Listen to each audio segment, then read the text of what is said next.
दोस्तों, भारत का इतिहास बहुत पुराना है और उससे भी पुराना है यहाँ के राजवंशों का इतिहास। भारत में मौर्य साम्राज्य के खत्म होने के बाद उत्तर भारत में लगभग 500 सालों तक किसी भी शक्तिशाली राज्य का उदय नहीं हो पाया। लेकिन फिर एक ऐसे राजवंश का उदय हुआ जिसने भारत के इतिहास को बदल कर रख दिया, और वो था गुप्त साम्राज्य। किसने की इस राजवंश की स्थापना, कहां से शुरू हुआ ये राजवंश? चलिए दोस्तों, जानते हैं सब सवालों के जवाब आज के हमारे वीडियो में। पर वीडियो शुरू होने से पहले अगर आप इस चैनल पर नए हैं या आपने अभी तक इस चैनल को सब्सक्राइब नहीं किया है तो चैनल को सब्सक्राइब करना और बेल आइकॉन दबाना ना भूलें, ताकि हमारे चैनल की कोई भी वीडियो आपसे मिस ना हो जाए। गुप्त साम्राज्य की स्थापना हिंदू धर्म के राजा श्री गुप्त द्वारा की गई थी। जब महाभारत और रामायण काल खत्म हुआ तब से ही गुप्त वंश की शुरुआत मानी जाती है। गुप्त साम्राज्य की नींव 3री शताब्दी के चौथे दशक में हुई थी, जबकि गुप्त साम्राज्य का विकास 4ठी शताब्दी के आसपास प्रयाग के पास कौशाम्बी में हुआ था। इस साम्राज्य के संस्थापक श्री गुप्त को आदिराज भी कहा जाता है। गुप्त साम्राज्य बहुत दूर तक फैला हुआ था तथा इतिहासकारों का ऐसा मानना है कि गुप्त वंश ने पीढ़ी दर पीढ़ी लगभग 300 सालों तक शासन किया। आपको बता दें कि गुप्त वंश का राज्य आधुनिक उत्तर प्रदेश और बिहार में है। दोस्तों, अब आपको बता दें कि उस समय हर राज्य का कोई ना कोई राज्य चिन्ह होता है। ऐसे में गुप्त वंश के शासकों ने अपने राज्य का चिन्ह गरुड़ को चुना। गुप्त वंश के शाही मोहर पर भी गरुड़ का चित्र छपा होता था। चलिए बात करते हैं गुप्त राजवंश के प्रथम शासक श्री गुप्त की। श्री गुप्त साम्राज्य का नाम श्री गुप्त के नाम पर ही पड़ा था। इतिहासकार मानते हैं कि गुप्त वंश के प्रथम राजा का नाम केवल गुप्त था और श्री की उपाधि उसने राजा बनने के बाद धारण की। इतिहासकारों के मुताबिक श्री गुप्त कुछ सालों तक मुरुंडों के अधीनस्थ शासक यानी कि सबऑर्डिनेट रूलर था, परंतु बाद में आजादी हासिल कर उसने महाराज की उपाधि धारण की। श्री गुप्त का शासन 275 से 300 ईस्वी तक रहा था।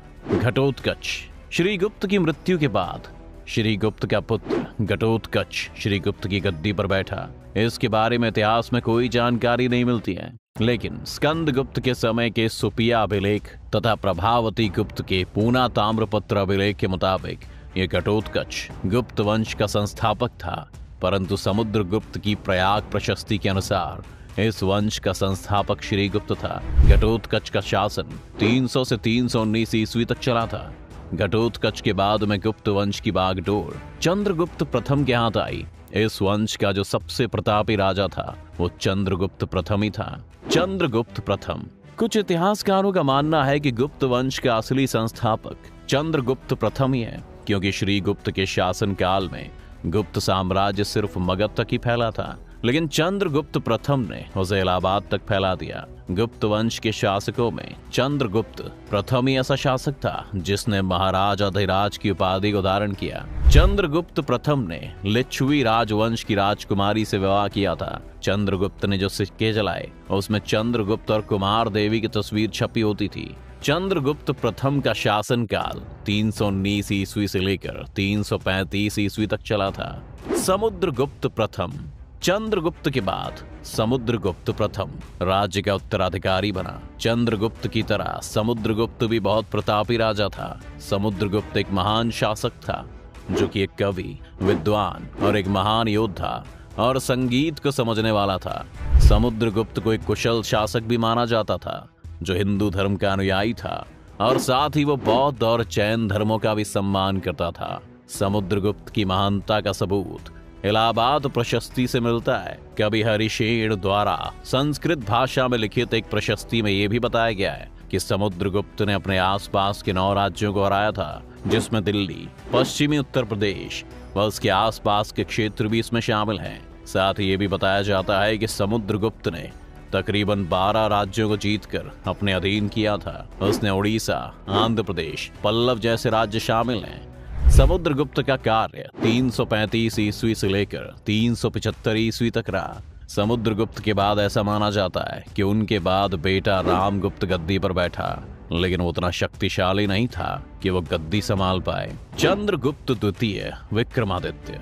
रामगुप्त के बाद समुद्रगुप्त का दूसरा बेटा विक्रमादित्य इस वंश का शासक बना। विक्रमादित्य को चंद्रगुप्त द्वितीय के नाम से भी जाना जाता है। इसके अलावा विक्रमादित्य को देवराज व देवगुप्त के नामों से जाना जाता है। चंद्रगुप्त द्वितीय बहुत पराक्रमी राजा था। चंद्रगुप्त द्वितीय का शासनकाल 380 ईस्वी से लेकर 412 ईस्वी तक चला था। चंद्रगुप्त द्वितीय के दरबार में लगभग 9 विद्वान रहते थे, जिन्हें चंद्रगुप्त के नवरत्नों के नाम से जाना जाता था।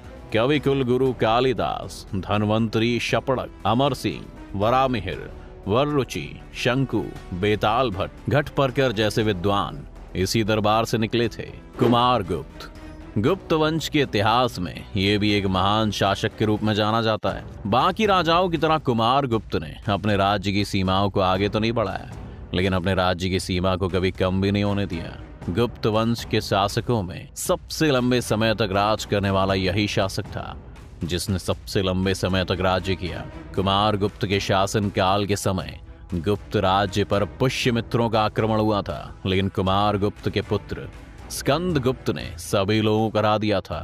कुमारगुप्त का शासनकाल 415 ईस्वी से लेकर 457 ईस्वी तक रहा था। आपको बता दें कि नालंदा विश्वविद्यालय की स्थापना का श्रेय यानी कि क्रेडिट कुमारगुप्त को दिया जाता है। कुमारगुप्त के दरबार में वत्स भट्टी नाम का एक कवि था जिसने प्रसिद्ध मंदसौर प्रशस्ति की रचना की थी।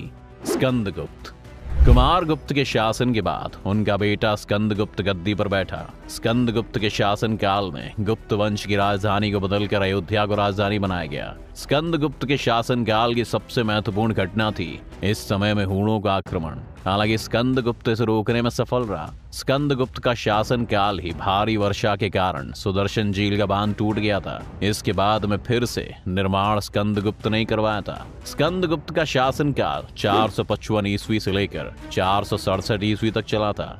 आपको बता दें कि सती प्रथा का सबसे पहला सबूत स्कंदगुप्त के समय से ही मिलता है। स्कंदगुप्त के बारे में गुप्त वंश के बहुत से सम्राट आए, लेकिन इन सभी का इतिहास में उतना वर्णन नहीं मिलता है। पुरुगुप्त स्कंदगुप्त के बाद पुरुगुप्त सम्राट बना। पुरुगुप्त को स्कंदगुप्त का सौतेला भाई माना जाता है। गुप्त वंश के शासक में पूर्वगुप्त एक ऐसा शासक था जो कि अपनी सबसे ज्यादा उम्र में गुप्त वंश का सम्राट बना। पुरुगुप्त बौद्ध धर्म का फॉलोअर था। कुमारगुप्त द्वितीय पुरुगुप्त के तुरंत बाद ही कुमारगुप्त द्वितीय उनके शासन काल में आया, लेकिन इन दोनों का आपस में क्या रिश्ता था ये बात आज तक किसी को नहीं पता चल पाई है। कुछ इतिहासकारों और विद्वानों के मुताबिक कुमारगुप्त द्वितीय स्कंदगुप्त का बेटा था जिसने पुरुगुप्त को हराकर गद्दी पाई। वहीं कुछ इतिहासकार मानते हैं कि कुमारगुप्त द्वितीय पुरुगुप्त का ही पुत्र था। बुद्धगुप्त कुमारगुप्त द्वितीय के बाद बुद्धगुप्त गुप्त वंश का सम्राट बना। उसने 20 साल से ज्यादा तक शासन किया। इतिहासकारों के मुताबिक 477 ईस्वी के समय बुद्धगुप्त का शासन चला था। बुद्धगुप्त ने मालवा, गुजरात और बंगाल जैसे राज्यों पर अपना राज्य कायम रखा। हालांकि बुद्धगुप्त ने अपने शासन के दौरान राज्य में काफी शांति बनाकर रखी थी, लेकिन बुद्धगुप्त के काल में गुप्त साम्राज्य की शक्ति और उसकी प्रतिष्ठा कम होने लगी थी क्योंकि दूसरे राज्यों ने अपनी शक्तियां बढ़ा ली थी। बुद्धगुप्त के शासन काल में गुप्त साम्राज्य 3 हिस्सों में बट गया था। बुद्धगुप्त के बाद उसका भाई नरसिंहगुप्त गद्दी पर बैठा और उसके बाद कुमारगुप्त तृतीय और विष्णुगुप्त शासक हुए। इन तीनों ने 570 ईस्वी तक मिलकर शासन किया, लेकिन इन तीनों में सबसे पराक्रमी नरसिंहगुप्त था। नरसिंहगुप्त के शासन काल में गुप्त साम्राज्य पर बहुत सी मुसीबतें आई।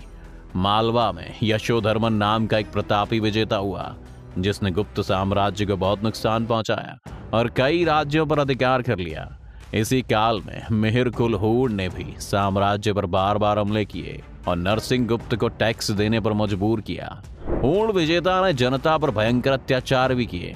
युआन च्वांग के वर्णन से मालूम होता है कि नरसिंहगुप्त बालादित्य ने मिहिर कुल पर पूरी तरह से जीत हासिल की और उसे बंदी बना लिया, लेकिन आगे जाकर उसे छोड़ दिया। अपने पराक्रम और साहस की वजह से ही नरसिंहगुप्त को बालादित्य की उपाधि हासिल हुई थी, लेकिन नरसिंहगुप्त के उत्तराधिकारी उतने शक्तिशाली नहीं निकले जितने कि नरसिंहगुप्त और उनके पूर्वज रहे। आगे जाकर गुप्त साम्राज्य पर बाकी राज्य हावी होने लगे और धीरे धीरे गुप्त साम्राज्य का पतन हो गया। विष्णुगुप्त तृतीय गुप्त वंश का अंतिम शासक था। वैसे आपको बता दें, वैन्यगुप्त तथा भानुगुप्त 2 अन्य गुप्त वंश हुए। उनका गुप्त वंश की मुख्य शाखा से क्या संबंध था, ये बात कभी इतिहास में स्पष्ट रूप से ज्ञात नहीं हुई।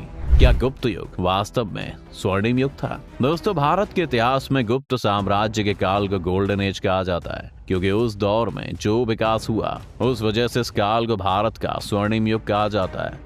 इस काल में कला, प्रशासन, विज्ञान और मुद्रा व्यवस्था, इन सभी की स्थिति को देखकर यही लगता है कि सचमुच भारतीय इतिहास का एक स्वर्णिम युग था। लेकिन इतिहासकारों के मुताबिक ये काल सिर्फ शासकों के लिए ही स्वर्णिम काल कहा जाता है, बाकी आम जनता की नजरों में ऐसा नहीं था। तो दोस्तों, आज की वीडियो में बस इतना ही।